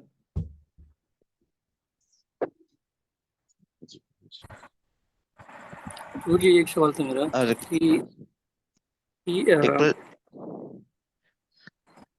हरे हेलो। कृष्णा प्रभु जी, हाँ, हरे कृष्णा। एक प्रश्न और था प्रभु जी मेरा। भगवान श्री कृष्ण से कैसे ज्यादा से ज्यादा भक्ति में जुड़े? देखिए, उनके आदेशों का पालन करें। भक्ति, देखो भगवान को भक्ति मतलब प्रेम करना। प्रेम का पहला लक्षण होता है आदेश पालन करना। ठीक है, जैसे जी आपके जी बच्चे हैं, बोले पिताजी मैं तुझे बहुत प्यार करता हूँ, बेटे थोड़े आदेश पालन कर ले तो पता चले, है ना। प्रेम जी का जी लक्षण क्या है? आदेश। तो आप आदेश को पालन करना शुरू करें। ऐसा नहीं है कि हम 1 सेकंड में कर सकते हैं, धीरे धीरे, है ना। आप आदेश का पालन करेंगे तो आपको और शांति मिलेगा, और सुख मिलेगा, और इजी हो जाएगा। फिर और करो और करो और करो, फिर परफेक्ट अर्जुन की तरह शुद्ध भक्त बन जाओ। और भगवान आपके रथ में खड़े हो कि आपको एक डायरेक्शन देंगे, इधर जाना, इधर जाना, इधर जाना, है ना। सबके जी देखिए, ऐसा थोड़ी भगवान पार्शलिटी कर सकते हैं अर्जुन के लिए, जो अर्जुन के लिए कि हमारे लिए भी करने का। लेकिन वो शुद्ध भक्त है ना, हम तो नहीं है। वहां करोड़ों रथ थे ना युद्ध भूमि में, लेकिन अर्जुन के पास खड़े थे, क्योंकि वो सबसे बड़ा भक्त था उधर, है ना। भगवान पार्शलिटी थोड़ी कर सकते हैं, है ना। उसके साथ जी उसको डायरेक्शन दे रहे थे। और वो इतना खुश था, उसको चॉइस थी, वो तो एक अक्षौनी देने की रेडी थे कृष्ण जी, नारायणी बोले मेरे को नहीं चाहिए, मेरे को तो कृष्ण चाहिए, है ना। बहुत महान भक्त, जी बहुत जी महान, भगवान का महान भक्त है। हमेशा ये सोचिए तो आप गीता को समझ पाएंगे। अगर थोड़ा भी मन में जी शंका होगी पांडवों के लिए, गीता नहीं समझ आएगी। जैसे जी धृतराष्ट्र ने पूरी गीता सुनी, लेकिन उसके मन में पांडवों के लिए शंका थी, द्वेष था, एक शब्द समझ नहीं पाए। भक्तों के आशीर्वाद के बिना आप गीता नहीं समझ सकते, है ना। और भक्तों का द्वेष करके तो एक शब्द समझ नहीं आए। जी। हरे कृष्ण। प्रभु जी मेरा एक सवाल था कि जैसे हम लोग जो हरे कृष्ण महामंत्र का जाप करते हैं, तो एक जो एक इंटरनली जो शांति मिलती है, जो पीस मिलता है, और जो करने के बाद खुशी मिलती है, वो मतलब it is not comparable to any kind of happiness. तो उस चीज़ को करते करते क्या हमें हमारी आत्मा से जो साक्षात्कार है, क्या वो पॉसिबल है? ये धीरे, हर चीज को एक दिन में नहीं होता। देखिए क्या है ना, भगवान अपना रूप भी आपको दर्शन देना चाहते हैं, लेकिन कृष्ण जी की लीला का दर्शन आपको इंद्र को मिला, वो क्या किया, उनकी लीला में डिस्टर्ब करने लगा, पानी फेंकने लगा पागल की तरह। नहीं किया नहीं इंद्र ने, है ना। है तो देवेंद्र, लेकिन गड़बड़ कितनी करी, पानी फेंक दिया इतना इतना पानी फेंका कि पूरी वृंदावन बह जाता। और ब्रह्मा जी, वो इतने बड़े भगवान के भक्त हैं, और वो जो भगवान की लीला उनको दिखाई गई, वो तो सबको छुपा दिया, बच्चों को छुपा दिया सारे, है ना, किया नहीं। तो इसलिए अभी हम उनकी लीला में जाने के लिए रेडी नहीं है। अब बोलेंगे क्या है भाई, मैं भगवान के लिए दूध लेके जा रहा हूँ, इधर दे हम लोग, हम वो लीला को भ्रष्ट कर देंगे। तो कृष्ण जी अपने भक्त लड़ने लग जाएंगे उन्हीं के भक्तों से, है तू तू कहोगे कि मेरे को करनी दे दी, तू क्या, हम तो भक्तों के दास हैं, ये क्या तुम्हारा आचरण आ गया, है ना। तो ये क्या होता है कि यही है, दुनिया में ऐसा ही है, हम अभी रेडी नहीं है, ठीक है। भगवान अपनी लीला को हमको, और भगवान को हम देख नहीं पा रहे हैं, क्योंकि हम अभी काबिल नहीं है। अपक्वा, तो नारद मुनि को भागवत में फर्स्ट कैंटो में भगवान ने दर्शन दिया था, फिर दर्शन चला गया था। तो छोटा बच्चा था, वो नारद मुनि जोर से रोने लगा, तो भगवान को दया आई, तो भगवान ने बोला, ए नारद, अभी तेरा भजन अपक्व है, पका नहीं, कच्चा है, कोई योगी, तू योगी नहीं है अभी, कोई योगी है, तपस्या जारी रख, फिर दर्शन मिलेगा। तो इसी तरह अभी हम अब हरि नाम जाप करते हैं, थोड़ा खुशी मिलता है, तो भगवान का आशीर्वाद है, लेकिन अभी भगवान का दर्शन प्राप्त करने के लिए हम लायक नहीं है। हम इतने महान हैं, हम इतने महान हैं, इतने महान है कि भगवान हमारे सामने अभी आ नहीं सकते हम हम नष्ट करने वाले उनके लिए, है ना। माँ यशोदा से लड़ने लग जाएंगे, तो भगवान क्या करेंगे भाई, ये तो बड़ा बदमाश आदमी है। तो जब तक भगवान को देखो, भगवान अपने भक्तों को कभी भी दर्द नहीं देंगे, है ना। और हम अभी लीला में घुसने के काबिल, भगवान अकेले नहीं है, एक अकेले कहीं बैठे हैं, भगवान हैं तो सारे भक्तों के साथ है। तो आपको लीला में घुसने के लिए एक हृदय को पवित्र होना पड़ेगा। थोड़ा भी काम क्रोध कुछ ऐसा कोई चीज है, तो भगवान उस लीला में नहीं जानेंगे, आप तो पूरा सत्यानाश कर दोगे। हजारों गोपियां कृष्ण के पीछे, अरे कुछ मेरे साथ भी नाचो ना, उसी के साथ भी नाच रहे हो हम अभी अभी लायक नहीं है, सब नष्ट भ्रष्ट करने वाले हैं, उपद्रवी हैं हम, उपद्रवी, है ना। श्रुति स्मृति पुराण आदि पंचरात्र की विधिम्बना एकांत की हरिपति उत्पाद कल्पति, उत्पाद कर देंगे वे भी। तो भगवान अब हमको भी थोड़ा शांति दे रहे हैं, और अपनी भक्तों को भी थोड़ा डिस्टेंस में, कभी क्या होता है ना, घर में बहुत लड़ाई लड़ाई होता है ना, तो क्या बोलते हैं माँ बाप, बेटा थोड़ा आस पड़ोस में घर ले ले, थोड़ा दोस्ती डिस्टेंस में दोस्ती रहेगी, और फिर चलता रहता है। मैंने देखा है शांति से, दो भाई लड़ रहे हैं, फिर क्या डिस्टर्ब, क्या है घर में इतनी लड़ाई हो रही है, चल आसपास दो घर ले लेते हैं, एक दूसरे को मिलते रहेंगे, है ना। अरे तो कभी कभी दोस्ती में डिस्टेंस में थोड़ा दोस्ती, अभी वो चल रहा है। अभी हम लीला में नहीं एंटर कर सकते। देखो भगवान हमसे ज्यादा उत्सुक हैं बात करने के लिए। जैसे बच्चा घर से भाग जाए, तो माँ बाप बच्चे की कॉल का वेट करते रहते हैं, कब आएगा। लेकिन जब तक घर में उपद्रव मच जाने का है, तो थोड़ा थोड़ा थोड़ा थोड़ा ठीक हो जाए, फिर घर के अंदर आ जाए, है ना। हमने हाथ तो खड़ा किया है, और भगवान ने स्वीकार किया, नहीं तो आपको अभी इतना विश्वास कैसे आ गया। भगवान ने विश्वास, आपका जो उत्सुकता थी उनकी सेवा का, भगवान ने स्वीकार किया। अभी बहुत शुभ है। अब भगवत धाम जाना तो हो गया, लेकिन आप थोड़ा डिले कर सकते हो या जल्दी जा सकते हो, ठीक है। अगर आप नियम का पालन ध्यान से करोगे तो जल्दी चले जाओगे, लेकिन थोड़ा डिले करना चाहते हो तो आपके हाथ पर है ना। तो भगवत धाम जाना तो हो गया, टिकट बन गया, पर डेट नहीं पड़ी है उसमें, अब डेट आपके ऊपर है। आप थोड़ा थोड़ा बीच बीच में सोचेंगे, थोड़ा यार इंद्रिय भोग भी कर लेते हैं, है ना, तो थोड़ा डिले हो जाएगा। लेकिन वो तो जल्दी जाना है, तो फिर थोड़ा आपको थोड़ा सीरियस होना पड़ेगा, जल्दी डेट मिल जाएगी। जी प्रभु जी, प्रणाम। हरे कृष्णा। ठीक है, मैं तो आप लोगों को ऐसे ही, मैं तो इतना टाइम लेने नहीं आया था। हिंदी थोड़ा मैं जानता हूँ, बाकी लैंग्वेज तो मैं जानता हूँ। मैं आप लोगों को मंदिर बुलाने आया था। हमारा बहुत सुंदर मंदिर है, आप आइए। मैं तो इस लक्ष्य से आया था इधर। ये देखो, हाँ, हम लोग बहुत यात्रा भी करते हैं। अभी इस साल वृंदावन गए थे हम लोग, फरवरी के एंड में, बहुत अच्छा रहा था। और अप्रैल में हम लोग नहीं, सॉरी, द्वारका सोमनाथ गए थे, वो भी बहुत अच्छा रहा था। अभी 4 महीने बहुत गर्मी है, तो इस समय मैं ट्रैवल नहीं करूंगा। लेकिन आप लोग बुलाएंगे, हम टेम्पल से आ सकते हैं, कीर्तन कथा कर सकते हैं। लेकिन अभी हम यात्रा नहीं करेंगे, ठीक है। बट हम ट्रैवल कर सकते हैं टेम्पल से। चलो भाई, आपको मिलना है, आप बुलाओगे, आ जाएंगे। थोड़ा कीर्तन करेंगे, लोग इकट्ठा कर लो। ऐसे 2-3 दिन का प्रोग्राम होगा तो हम लोग किसी शहर में भी जा सकते हैं, कोई हमको खुशी है। भक्तों से मिलने में तो आनंद ही आनंद आता है, ठीक है। लेकिन अभी अभी यात्रा नहीं है। तो अभी हमारा नेक्स्ट यात्रा रहेगा अगस्त में। हमारा टेम्पल का ओपनिंग का डेट है। इसको साउथ इंडिया में ट्रेडिशनली क्या बोलते हैं, ब्रह्मोत्सव। क्या? ब्रह्मोत्सव, है ना। तो हमारा आएगा बलराम जयंती को, बहुत बड़ा उत्सव। टेम्पल का इनॉग्रेशन इसी दिन हुआ था। तो आप सबसे विनती है, आप लोग बनाइए। आपको जून में, अभी तो 1 ही महीना रह गया है। ट्रेन से जो आना चाहते हैं, टिकट खुल जाएंगे, सस्ता पड़ता है ट्रेन में। नहीं तो आजकल तो पैसे बहुत लोगों के पास है, तो आप फ्लाइट में भी आ सकते हैं, इजी रहेगा। मैंगलोर जरूर आइए, उस फेस्टिवल रहेगा बड़ा, ठीक है। और ये हमारा टेम्पल है, आप लोगों ने देखा नहीं देखा, ये देखिए राधा गोविंद जी हैं यहाँ पे। माता जी के पीछे मैं देख रहा था क्लास में, राधा गोविंद जी के। ये कृष्ण की कृपा से चमत्कार है। ये मंदिर भक्तों ने बनाया है। वो गीता का प्रचार किया, सारे कोर्स फ्री थे। लेकिन लोगों ने पूछा, आप क्लास के अंदर थोड़ा दक्षिणा दे सकते हैं, मंदिर को दे दो, मेरे को नहीं चाहिए। उस चक्कर में ये मंदिर बनाया, ठीक है। और कृष्ण की कृपा से बहुत सुंदर है। मैंने तो सोचा भी नहीं था इतना सुंदर बनेगा, ठीक है। और ऑल्टर भी बहुत सुंदर बना है, बहुत सुंदर, ठीक है। ये देखिए, बहुत विशाल भीम का ऑल्टर है।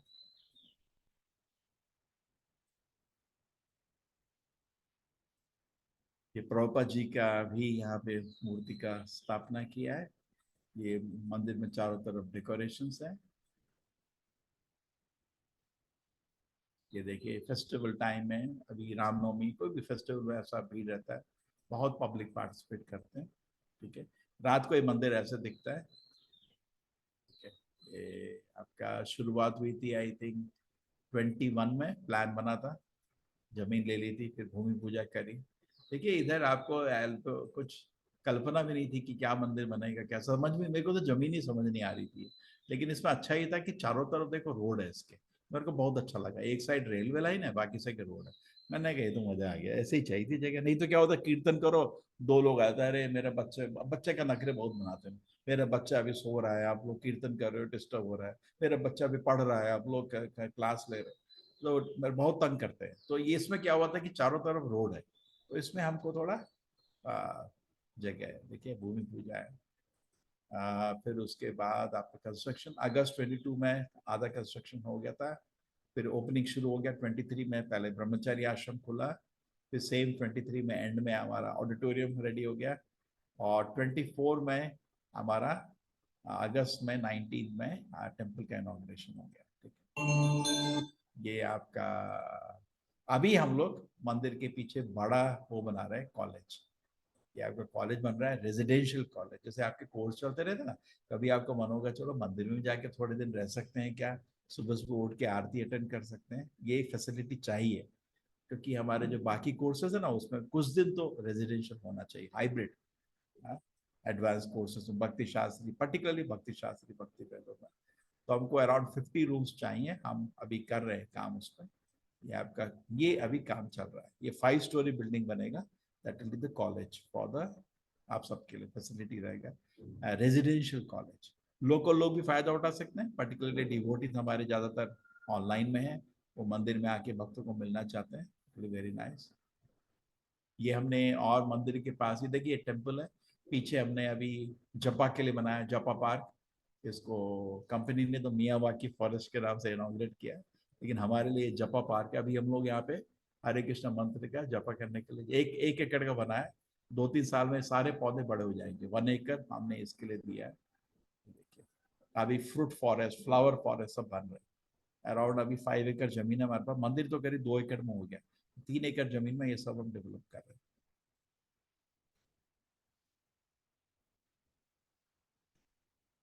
हरे कृष्णा एवरीबॉडी, चलेंगे, आपका टाइम ले जा रहा है। हरे कृष्णा माता जी। हरे कृष्णा प्रभु जी। हरे कौन कृष्ण कहाँ प्रभु जी। हरे कृष्ण प्रभु जी। सुरम्या, आपका टीचर कौन है? सुरम्या माधवी माता जी। हाँ, सुरेखा मेहता, ओके, सुरम्या माधवी जी।